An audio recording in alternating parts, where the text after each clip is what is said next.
to maintain a semblance of normal life. আর সব দিনের মতো ইরানেও সকাল আসে স্বাভাবিকভাবে।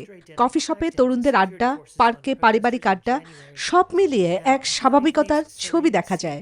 কিন্তু এই দৃশ্যের আড়ালেই লুকিয়ে আছে গভীর অনিশ্চয়তা। যুদ্ধবিরতি ও নতুন কোনো চুক্তির আশায় দোকানপাট, রেস্তোরাঁ এবং সরকারি দপ্তর। যুদ্ধের কারণে ইরানের অর্থনীতি ভেঙে পড়েছে। মানুষের চরম মুদ্রাস্ফীতি ও নিত্যপণ্যের অভাবের মধ্য দিয়ে জীবনযাপন করছেন। একটি সাধারণ পরিবারের মৌলিক চাহিদা মেটাতে প্রতি মাসে অন্তত $400 প্রয়োজন হলেও ন্যূনতম মজুরি প্রায় $120। বিমান হামলায় বাসস্থান ও অবকাঠামো ক্ষতিগ্রস্ত হয়েছে। Spanish digital print tiles, ATI tiles, এক টাইলসে জীবন পার, যা ইরানের অর্থনৈতিক মেরুদণ্ডকে ভেঙে দিয়েছে।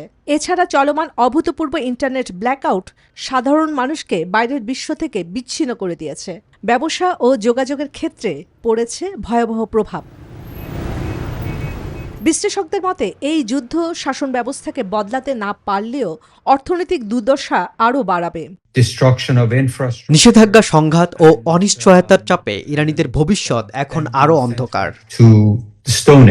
এমতাবস্থায় একদিকে সরকার সমর্থকরা রাস্তায় নেমে যুক্তরাষ্ট্র ও ইসরায়েলের মৃত্যু স্লোগান দিচ্ছে, অন্যদিকে বহু সাধারণ মানুষ যুদ্ধের ভয়াবহতায় পৃষ্ঠ হয়ে শান্তি চাইছেন। যুদ্ধের বিভীষিকা, অর্থনৈতিক বিপর্যয় এবং অজানা আশঙ্কায় জমে থাকা এক গভীর নীরবতা এখন ইরানের রাস্তাঘাটে স্পষ্ট। চন্দ্রানী চন্দ্রা, নিউজ 24।